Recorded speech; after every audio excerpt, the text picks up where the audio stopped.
Hey there, welcome. Welcome to Rise and Receive. This is a point in your day where you get to stop whatever you're doing and explore how to receive your fulfillment by unlearning struggle. So today we're going to talk about what to do when you're seeking your purpose. So if you are one of those people who keeps asking the question, what's my purpose? What am I supposed to be doing? We're going to dive into that, and I think you're going to get a lot of value out of it. Now, today in particular, I'm going to talk about not only what to do when you're seeking your purpose, some ideas about how you can go about connecting with or understanding your purpose, but also what living your purpose does and doesn't have to do with making money, because that's a place where our life purpose gets really kind of mucked up and we feel stuck and really struggle with that. So there's a lot of good stuff that we're going to talk about today. Now, if you don't know me, my name is Sonia Miller. I'm a speaker, coach, and best-selling author, and I help goal-oriented people to see the blind spots that keep them from receiving their long overdue rewards. And the way that I do this is I teach people the very distinct and results-producing skill set that I call receiving. Because if there's one thing I've learned about many goal-oriented people is goal-oriented people have the skill set of working hard. We set goals and targets, and we make plans, and we research, and we analyze, and we take a lot of action. So we have the skill set of hard work, or we're rooted in the hard work ethic, but we're less familiar with the receiving skill set. One is all about doing, and the other one's all about being. And being and understanding how your power comes from your human beingness and how to harness that and recruit that power from within you produces results in really tangible ways. Not only do you feel better because you finally know how to connect with your fulfillment and how to receive all of that in your life, but you also produce concrete results in the outer world. And, I see this all the time with my clients, whether it's related to closing sales or getting clients or manifesting relationships or getting pregnant and having babies or manifesting homes or creative projects. It's all connected to this receiving skill set, because goal-oriented people in their hard work, that's really good up to a point. But usually what happens is if you don't know how to receive, which is the other balancing skill set, then you can only go so far. And we hit that inner glass ceiling or that upper limit. And I'm all about helping people to surpass their limits with ease and speed. Illuminating blind spots is one of the ways we do that. So today's blind spot is what I call the being versus doing blind spot. I've talked about this in some other Rise and Receives, and today we're going to do a deeper dive related to when you're seeking your purpose. Now, in a nutshell, the being versus doing blind spot occurs when you get your sense of value, your personal value, your contribution to your own life, to the lives of others through what you do. And that can be satisfying, but when you don't know what to do, when you think that your purpose is all about what you're doing in the world, then what happens? Then you're grappling with, well, what's my value? What's my contribution? What am I here to offer the world? This particular Rise and Receive was inspired by a client who was talking about that very thing. She's in a program and she was saying, I'm still struggling with really knowing my value, honoring my value, owning it, and knowing what my contribution is. So I was talking about and unpacking this doing versus being blind spot. Now, when you are rooted in your beingness, the value of who you be, then you can open the floodgates instead of feeling stuck. So how do we do this? Well, one of the things I think is important to understand is I believe that one of the reasons many of us grapple with the question of what's my purpose is that beneath that, it's a desire to know ourselves, to know who we are.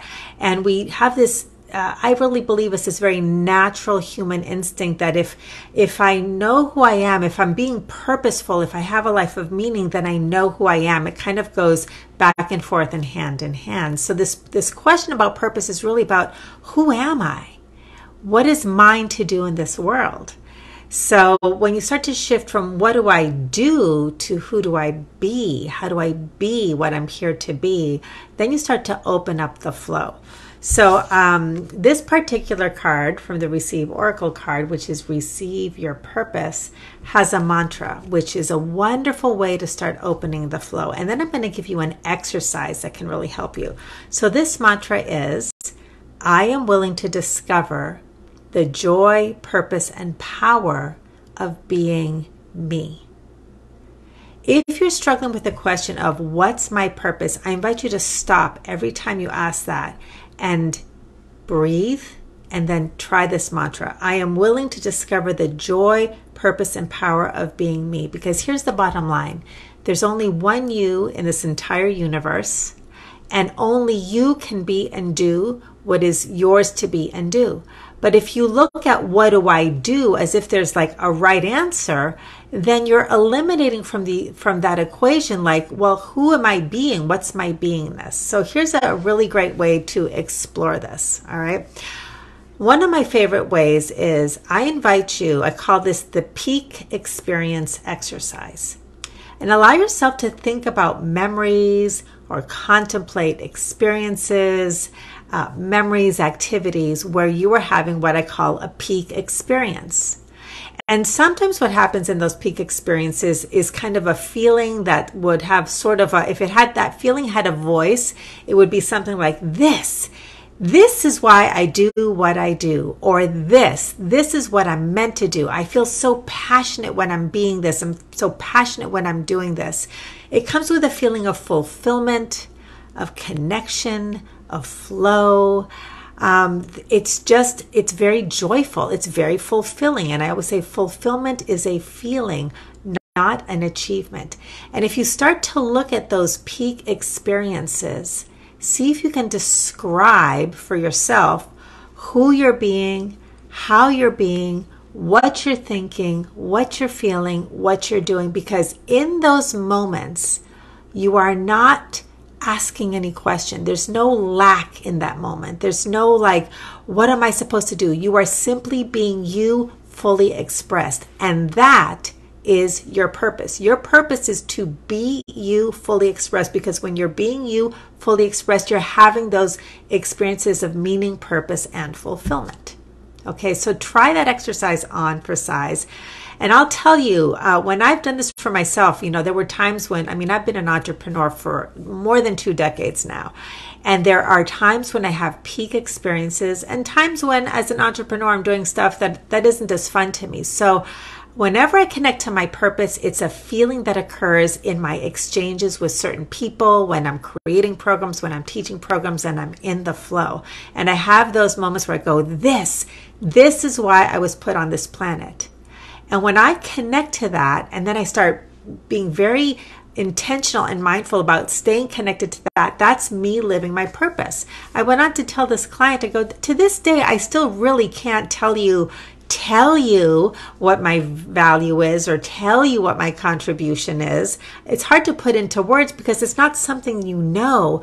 It's something that you feel or experience. But I know exactly when I'm living my purpose because I'm feeling those feelings. Now, sure, I have some good marketing language about, unlearning struggle and receiving your fulfillment and learning how to receive. That's just part of, what I do when I show up to do my work.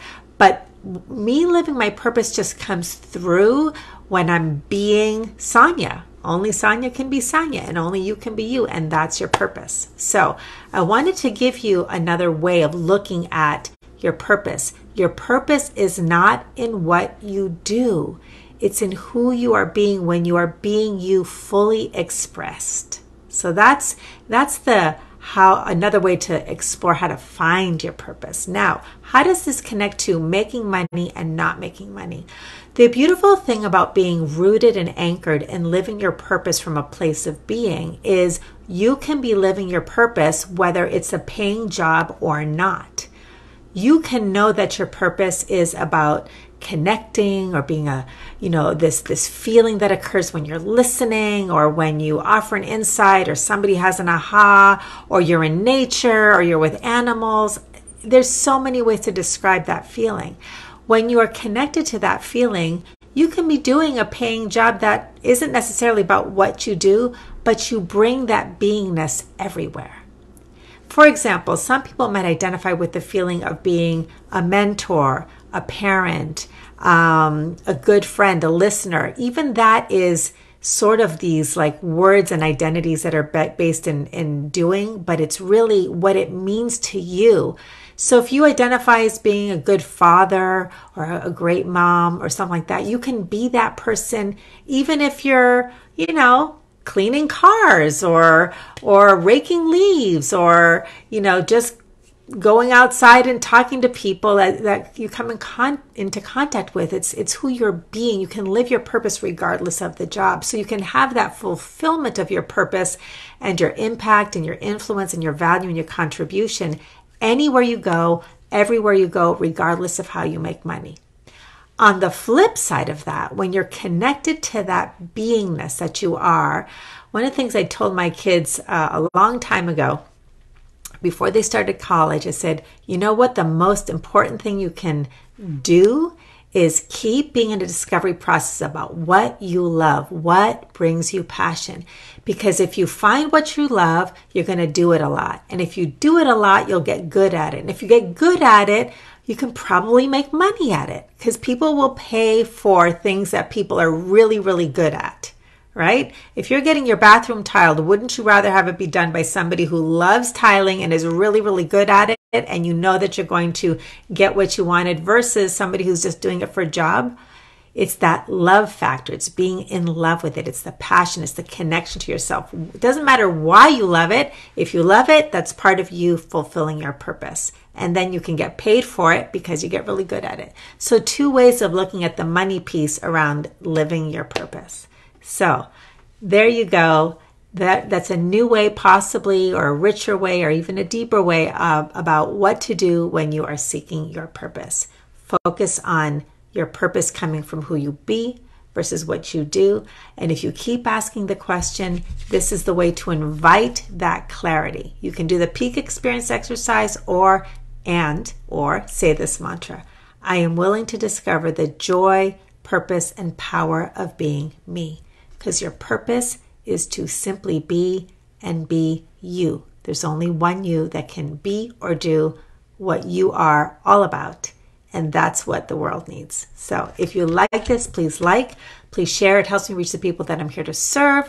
If you're on YouTube, click on the red subscribe button. And if you'd like to take some next steps in learning how to receive your fulfillment by unlearning the struggle that comes from over-relying on doing and opening up to the power of being, then couple things you can do. You can buy your own Receive Oracle cards filled with receiving principles and receiving wisdom.